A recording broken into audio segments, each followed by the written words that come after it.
Cette année en Chine, on fête le 100e anniversaire de la fondation du Parti communiste chinois. Centenaire, on se dit aussi Zhenrui en chinois, la célébration de l'anniversaire d'un centenaire très particulier en Chine, à part les nouilles que l'on mange pour la longévité, symbolisées par leur long cœur, on sert aussi le shotao ou pêche de longévité. Il s'agit en fait d'un petit pain sucré confectionné à l'image d'une pêche, symbole d'immortalité pour les Chinois.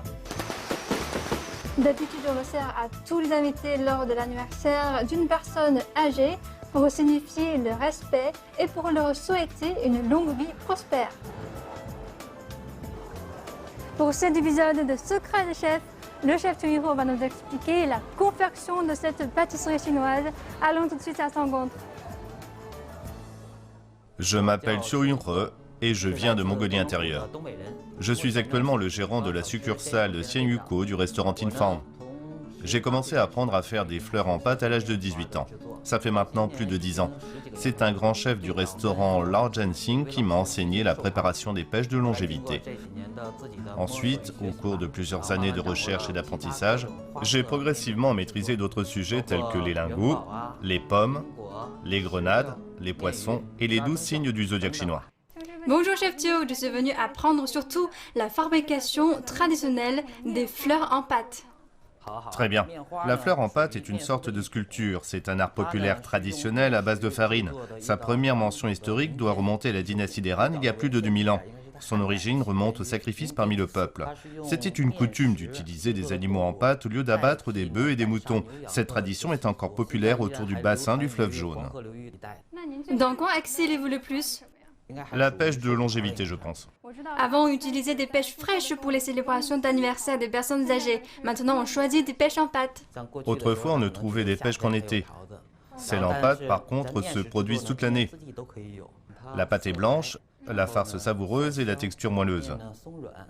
Traditionnellement, on utilise de la pâte de haricots rouges au nord et de la purée de haricots rouges au sud. Au nord, on n'enlève pas la peau. On peut manger la peau et les graines. C'est meilleur. Je crois qu'il faut tout d'abord faire la farce. Oui, c'est vrai. Il faut utiliser des haricots rouges de qualité. Laissez-les tremper pendant une nuit. C'est pour les faire gonfler. Commençons d'abord par cuire la farce. Versez les haricots rouges. Quand on arrive à ébullition, il faut baisser à feu doux et faire mijoter pendant 40 minutes jusqu'à ce que les grains s'écrasent facilement sous les doigts. Ensuite, on passe au mixeur pour obtenir la farce. Voici la préparation obtenue. Ensuite, on va la faire frire.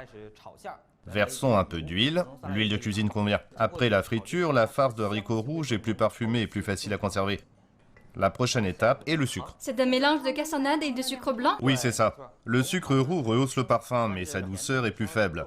Ajoutez du sucre raffiné pour améliorer l'effet. Vous en mettez beaucoup? Oui.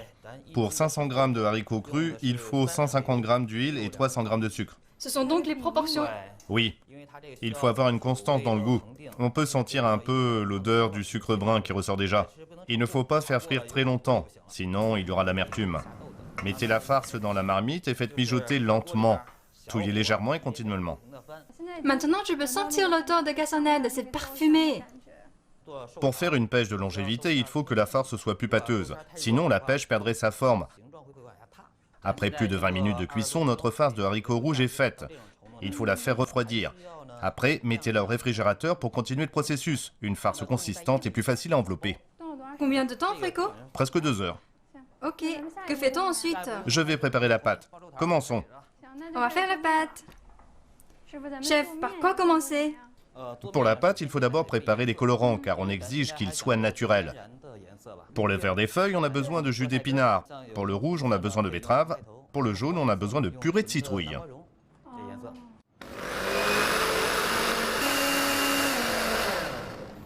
On passe au tamis 2 fois. On mélange à la farine. Ensuite, on fait la pâte blanche avec 1 kg de farine. J'utilise de la farine à haute teneur en gluten. Elle sera plus blanche et plus goûteuse. Vous devrez ajouter 8 g de levure chimique et 8 g de levure. Ensuite, la quantité de sucre est le double de celle de la levure. Il n'en faut pas trop car ça freinerait la levée de la pâte. Il faut donc faire attention aux proportions. Comme il faut modeler la pêche de longévité, la pâte doit être assez consistante.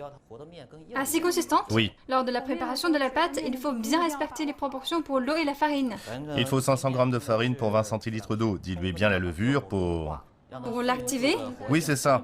Incorporer à une pâte floconneuse. Versez de l'eau où c'est sec.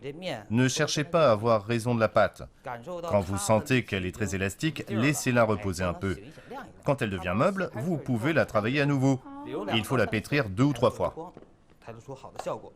Et il faut de la patience. Oui. On laisse reposer un peu, on reprendra plus tard. On l'a laissé reposer pendant 4 ou 5 minutes. On pétrit encore un peu pour donner la bonne consistance. D'accord. Quand la pâte devient lisse, on commence à faire la pêche.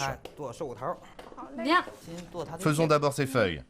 Il faut bien pétrir la pâte verte. Une pêche a 2 feuilles. On a besoin de 2 petits morceaux. Roulez pour obtenir une pointe et pressez avec un grattoir. Oh, comme ça, la forme de la feuille apparaît immédiatement. Faites en sorte que ce soit un peu plus fin sur les côtés et plus épais au milieu. On fait une marque au milieu et les nervures de la feuille. Nos feuilles de pêcher sont longues, mais parfois les feuilles de pommier sont rondes. Les feuilles de chaque plante sont différentes. On a fini celle-ci. Voici l'autre. Nos 2 feuilles sont faites. On va commencer à farcir la pâte blanche. C'est la pâte que l'on vient d'étaler. On l'enroule. Cette pêche est grande et la pâte pèse presque 750 grammes. Appuyez d'abord puis roulez. Étalez un peu plus fin sur le côté et plus épais au milieu. Bien. Il faut ajouter beaucoup de farce.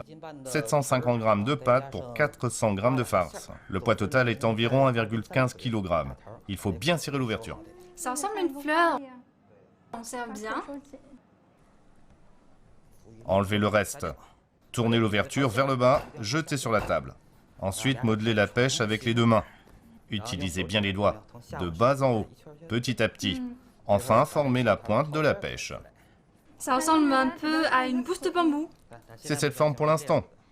Après avoir reposé, elle sera plus ronde et moins haute. Faites une ligne avec une règle, comme ça, jusqu'à la pointe. Et soulevez un peu.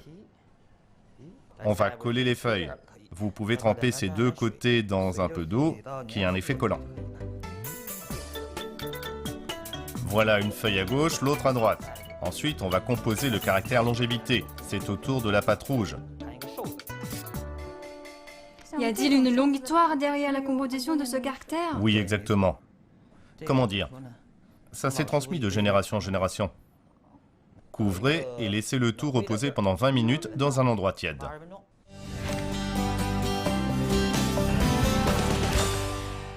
Notre pêche de longévité est maintenant dans le four vapeur, n'est-ce pas? Oui, Tout à l'heure, à vous voir la préparer, tout semblait facile, alors je veux bien apprendre.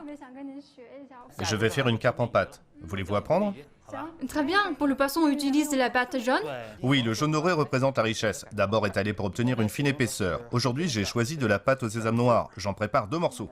On fait des rouleaux comme ça. Oui, parce que le poisson est en longueur. Une largeur de 2 doigts à l'arrière et d'1 doigt à l'avant. Bien.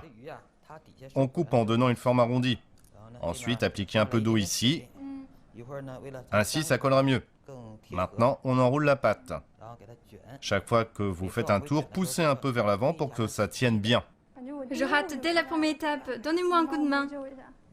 Je vous aide, c'est pas grave. Assurez-vous de rouler avec fermeté. D'abord, appuyez avec le tranchant de la main pour faire la queue du poisson. N'appuyez pas sur le bout.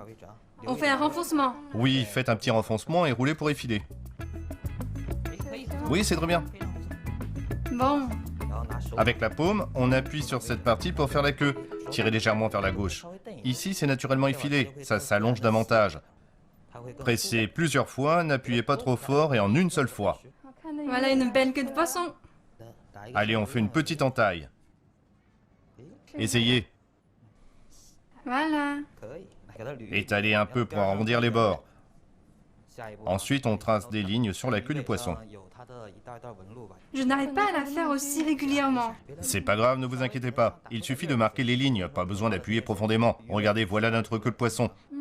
Ensuite, c'est autour de la tête. Celle-ci doit être légèrement inclinée vers le bas. D'abord, on enlève le surplus. On le refait. Il faut le faire 2 fois. Ensuite, on donne à la bouche sa forme pointue. Il faut maîtriser la courbe du front du poisson. Voilà la forme que doit avoir la bouche. Je vais essayer. Je vous aide. Après avoir tiré, modelez, puis tire à nouveau. On voit la partie buccale ressortir. Ok, c'est plus ressemblant. Soulevez le poisson, coupez, voilà la bouche. Allez, on fait les yeux. Plus en avant, oui, oui, ça va. Les haricots rouges trempés servent d'yeux de poisson. Mettez un peu d'eau, ils colleront mieux. Sans eau, ils finiraient par tomber pendant la cuisson à la vapeur. Les branchies, il faut qu'elles soient arrondies. Les moustaches maintenant. Roulez une petite boule de pâte entre vos paumes. Les extrémités doivent être plus pointues. Très bien. Il y a 2 petits trous au-dessus de la bouche de la carpe. On peut utiliser des ciseaux pour les percer. Tous les poissons n'ont pas ça. Oui, faites 2 petits trous. Puis un peu d'eau sur le front. Mettez les moustaches. Appuyez doucement. Elle se dresse. Lissez d'avant en arrière. Regardez, voilà les moustaches du poisson. La nageoire dorsale. 1, 2, 3, 4. Il faut bien maîtriser l'angle et la force. Notre carpe en pâte a toute une vraie. Les écailles maintenant. D'avant en arrière. On pince une fois, une autre et encore une autre. Pour la deuxième étape, on pince à moitié, puis entièrement 2 fois, et enfin moitié. Ça donne l'impression que ce sont des écailles de poisson. C'est plus vrai que nature. Oui. On le fait jusqu'au bout. Ensuite, il faut coucher un peu les écailles, étaler un peu d'eau et caresser vers l'arrière. Pour lisser. Oui, ces écailles sont encore plus ressemblantes. Trempez la nageoire dans un peu d'eau et collez-la sur le corps du poisson. Il suffira ensuite de cuire à la vapeur. Où colle-t-on? Sous les branchies. Je trempe un peu. Voilà, puis collez-la. Regardez. Ça va. Comparons. Oh, mon poisson ne tient pas droit. Que fait-on ensuite? Ensuite, on vaporise le colorant sur notre pêche de longévité. Après, on pourra tout mettre sur un panier. Voyons si notre pêche est prête. C'est la pêche que nous venons de cuire à la vapeur. Elle est plus grande. Je commence à appliquer la couleur. N'en mettez pas trop. Procédez petit à petit. Mettez plus de colorant sur la pointe et moins ailleurs. En fait, il faut pulvériser une centaine de fois. La coloration est délicate et naturelle. Tout à fait.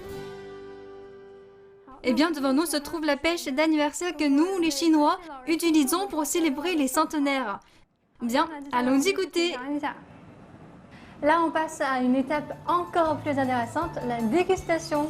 Comme son nom l'indique, la pêche de longévité donne à celui qui la mange la jeunesse éternelle et l'immortalité. Donc c'est à mon tour maintenant, même si ce n'est pas mon anniversaire aujourd'hui. Bien sûr, je ne vais pas finir tout le panier.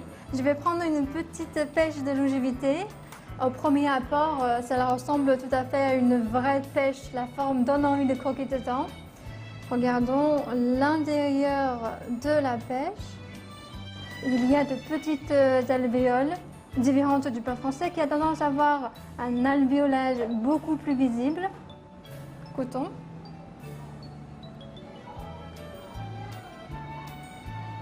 Il y a une bonne texture en bouche. La mâche est agréable et facile. Un tout petit peu gluante, mais ça va. Le pain est moelleux et charnu. Les haricots rouges s'adaptent très bien à la recette. C'est sucré comme il faut. Je sens également de petits morceaux de haricots rouges en mâchant, mais c'est bien cuit et doux. C'est très agréable d'en manger. Les feuilles se mangent aussi, je crois. Allez, j'essaye.